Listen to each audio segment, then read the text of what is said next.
जय हिंद दोस्तों, स्वागत है आपका अपने चैनल दक्ष कंपटीशन क्लासेस में। दोस्तों आज मैं आपके लिए यूपी ट्रिपल एससी पेट में 100 संभावित प्रश्नों का एक महत्वपूर्ण सेट लेकर आया हूं, जो इतिहास, भूगोल, विज्ञान, संविधान, उत्तर प्रदेश और करंट अफेयर्स के 25-25 प्रश्नों को मिलाकर के तैयार किया गया है। तो दोस्तों आइए शुरू करते हैं इस महत्वपूर्ण सेट को। सबसे पहले दोस्तों इतिहास से 1857 की क्रांति का नेतृत्व कानपुर में किसने किया था? तो दोस्तों नाना साहब जी ने। भारत छोड़ो आंदोलन कब शुरू हुआ? तो दोस्तों 8 अगस्त 1942 में इसकी घोषणा मुंबई से की गई थी और ये 9 अगस्त को शुरू हुआ था। अगला प्रश्न है जलियांवाला बाग हत्याकांड कब हुआ था? तो दोस्तों 13 अप्रैल 1919 में ये अमृतसर पंजाब में हुआ था। अगला प्रश्न है असहयोग आंदोलन कब शुरू हुआ? 1920 में। अगला प्रश्न है साइमन कमीशन भारत कब आया था? 1928 में आया था। अगला प्रश्न है नमक सत्याग्रह किसने शुरू किया था? तो दोस्तों महात्मा गांधी ने। अगला प्रश्न है काकोरी कांड कब हुआ था? 1925 में हुआ था दोस्तों। अगला प्रश्न है रानी लक्ष्मीबाई का वास्तविक नाम क्या था? तो मणिकर्णिका इनका नाम था। अगला प्रश्न है भारतीय राष्ट्रीय कांग्रेस की स्थापना कब हुई? तो 1885 में हुई थी। अगला प्रश्न है राष्ट्रीय कांग्रेस के पहले अध्यक्ष कौन थे? तो WC बनर्जी थे। अगला प्रश्न है जय हिंद का नारा किसने दिया? तो दोस्तों सुभाष चंद्र बोस ने। अगला प्रश्न है गांधी इरविन समझौता कब हुआ था? 1931 में। अगला प्रश्न है दिल्ली सल्तनत की स्थापना किसने की थी? दोस्तों कुतुबुद्दीन ऐबक ने। अगला प्रश्न है मुगल वंश की स्थापना किसने की थी? बाबर ने। अगला प्रश्न है अकबर का राज्यसभा मंत्री कौन था? तो दोस्तों बीरबल था। अगला प्रश्न है प्लासी का युद्ध कब हुआ था? तो 1757 में। अगला प्रश्न है पानीपत का तीसरा युद्ध कब हुआ? तो दोस्तों 1761 में। अगला प्रश्न है महात्मा गांधी को राष्ट्रपिता किसने कहा था? सुभाष चंद्र बोस ने। अगला प्रश्न है भारत में अंतिम गवर्नर जनरल कौन थे? तो C राजगोपालाचारी थे। अगला प्रश्न है स्वतंत्र भारत के पहले प्रधानमंत्री कौन बने थे? तो जवाहरलाल नेहरू। अगला टॉपिक होगा दोस्तों संविधान से। तो भारतीय संविधान कब लागू हुआ था? तो 26 जनवरी 1950 में। भारतीय संविधान सभा के अध्यक्ष कौन थे? तो दोस्तों डॉक्टर राजेंद्र प्रसाद जी स्थायी अध्यक्ष थे और सच्चिदानंद सिन्हा अस्थायी अध्यक्ष थे। अगला प्रश्न है संविधान के निर्माता कौन कहे जाते हैं? तो डॉक्टर भीमराव अम्बेडकर जी। अगला प्रश्न है आपातकाल संबंधी प्रावधान किस अनुच्छेद में है? दोस्तों 352 में। अगला प्रश्न है राष्ट्रपति का चुनाव कौन करता है? तो निर्वाचक मंडल। अगला प्रश्न है उपराष्ट्रपति का कार्यकाल कितने साल का होता है? दोस्तों 5 साल का। अगला प्रश्न है भारत का राष्ट्रीय पंचांग शक संवत है, जो राजा कनिष्क ने चलाया था। अगला प्रश्न है भारत में मौलिक अधिकार कितने हैं? तो दोस्तों ये 6 हैं, पहले 7 थे। अगला प्रश्न है राष्ट्रपति पर महाभियोग किस अनुच्छेद में लगाया जाता है? तो अनुच्छेद 61 में।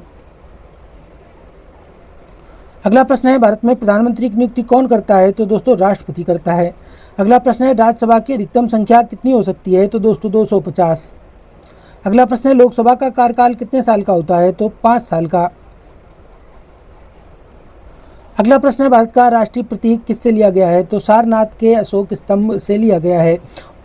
अगला प्रश्न है संघीय सूची में कितने विषय हैं? तो दोस्तों 97 विषय हैं। अगला प्रश्न है संयुक्त सूची यानी समवर्ती सूची में कितने विषय हैं? तो दोस्तों 47 विषय हैं। अगला प्रश्न है भारत का सर्वोच्च न्यायालय कहाँ स्थित है? दोस्तों नई दिल्ली में है। उच्चतम न्यायालय की स्थापना कब हुई थी? तो दोस्तों 1950 में। अगला प्रश्न है भारत का चुनाव आयोग किस अनुच्छेद में है? तो अनुच्छेद 324 में। अगला प्रश्न है UPSC का उल्लेख संविधान के किस भाग में है? तो दोस्तों भाग 14 में। अगला प्रश्न है राज्यपाल की नियुक्ति कौन करता है? तो दोस्तों राष्ट्रपति करता है। अगला टॉपिक होगा उत्तर प्रदेश विशेष से। तो यूपी का सबसे बड़ा जिला क्षेत्रफल में कौन है? तो दोस्तों लखीमपुर खीरी है। यूपी का सबसे छोटा जिला कौन है? तो दोस्तों हापुड़ है। यूपी की राजधानी कहाँ है? दोस्तों लखनऊ में है। अगला प्रश्न है यूपी का सबसे अधिक आबादी वाला जिला कौन सा है? दोस्तों प्रयागराज। यूपी का सबसे साक्षर जिला कौन है? दोस्तों गौतम बुद्ध नगर। यूपी का पहला मुख्यमंत्री कौन था? दोस्तों गोविंद वल्लभ पंत। अगला प्रश्न है यूपी का राज्यपाल 2025 में कौन है? आनंदीबेन पटेल। अगला प्रश्न है यूपी का राजकीय पशु कौन सा है? तो दोस्तों बारहसिंघा। यूपी का राजकीय पक्षी कौन सा है? दोस्तों तो ये सारस है। अगला प्रश्न है यूपी का राज्य खेल कौन सा है? दोस्तों हॉकी है।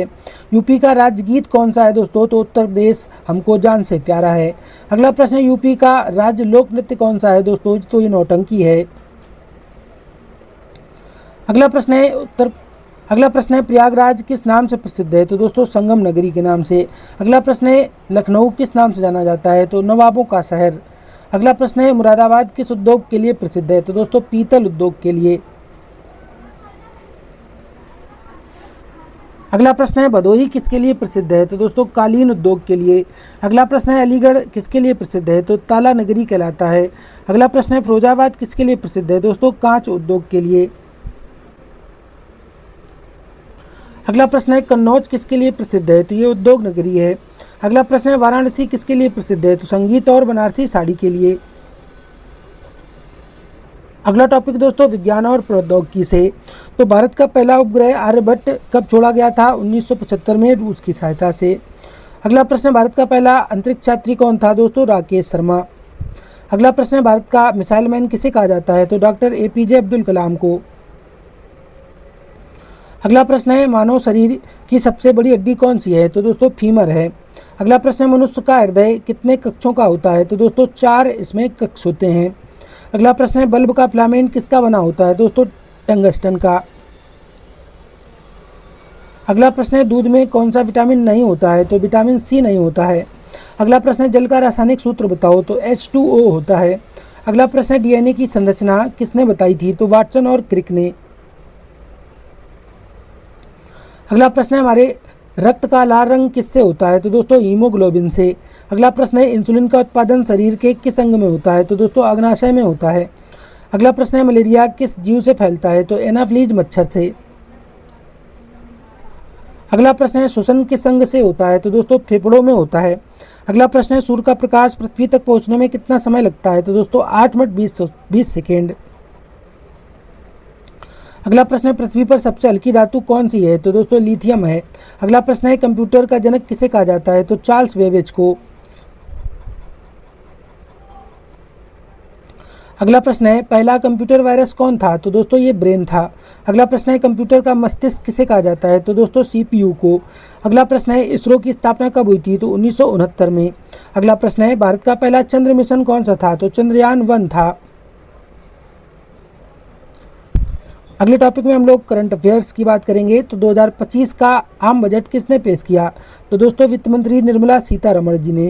अगला प्रश्न है 2025 में गणतंत्र दिवस पर भारत में मुख्य अतिथि कौन थे? तो इमैनुअल मैक्रो थे जो कि फ्रांस के राष्ट्रपति हैं। अगला प्रश्न है 2025 में यूपी का मुख्यमंत्री कौन है? तो योगी आदित्यनाथ हैं। अगला प्रश्न है 2025 का पहला ग्रैंड स्लैम यानी ऑस्ट्रेलियन ओपन किसने जीता है? तो नोवाक जोकोविच ने। अगला प्रश्न है 2025 में भारत रत्न किसे दिया गया? तो दोस्तों रतन टाटा जी को। अगला प्रश्न है 2025 में ऑस्कर पुरस्कार में बेस्ट फिल्म कौन सी बनी? तो दोस्तों ओपेनहाइमर। अगला प्रश्न है 2025 में G20 शिखर सम्मेलन कहाँ हुआ है? तो ब्राजील में रियो डी जेनेरियो में।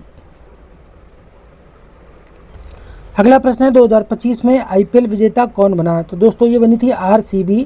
ये चेन्नई सुपर किंग गलत लिखा है, RCB बनी थी दोस्तों। अगला प्रश्न है 2025 में भारत के मुख्य चुनाव आयुक्त कौन है? तो दोस्तों राजीव कुमार जी हैं। अगला प्रश्न है 2025 में भारत के राष्ट्रपति कौन है? तो द्रौपदी मुर्मू जी हैं। अगला प्रश्न है 2025 में भारत के उपराष्ट्रपति कौन है? तो जगदीप धनखड़ थे दोस्तों, इन्होंने इस्तीफा दे दिया है। अगला प्रश्न है 2025 में नोबेल शांति पुरस्कार किसे मिला है? तो ग्रेटा थनबर्ग को मिला है। अगला प्रश्न है भारत के रक्षा मंत्री कौन है? तो 2025 में दोस्तों राजनाथ सिंह जी हैं। अगला प्रश्न है 2025 में भारत के गृह मंत्री कौन है? तो दोस्तों अमित शाह जी हैं। अगला प्रश्न है 2025 में यूपी के सबसे अधिक सांसद किस पार्टी के हैं? तो दोस्तों BJP के हैं। अगले प्रश्न में 2025 में प्रधानमंत्री ग्रामीण सड़क योजना का ब्रांड एम्बेसडर किसे बनाया गया है? तो अमिताभ बच्चन जी को।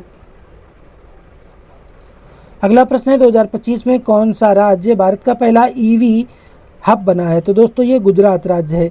अगला प्रश्न है 2025 में भारत का सबसे ऊंचा रेलवे ब्रिज कहां पर बना है? तो चिनाब नदी पर दोस्तों ये जम्मू कश्मीर में बना है।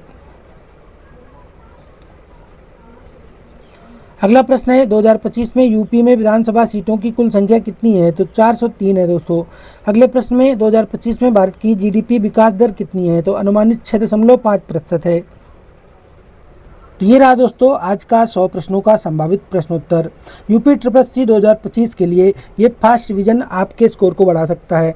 तो इस टॉपिक को अपने दोस्तों में ज़रूर शेयर करें, साथ में हमारे वीडियो को लाइक और सब्सक्राइब कर दें ताकि आपको हमारा कंटेंट सबसे पहले मिले। फिर मिलते हैं अगले टॉपिक में। जय हिंद, जय भारत।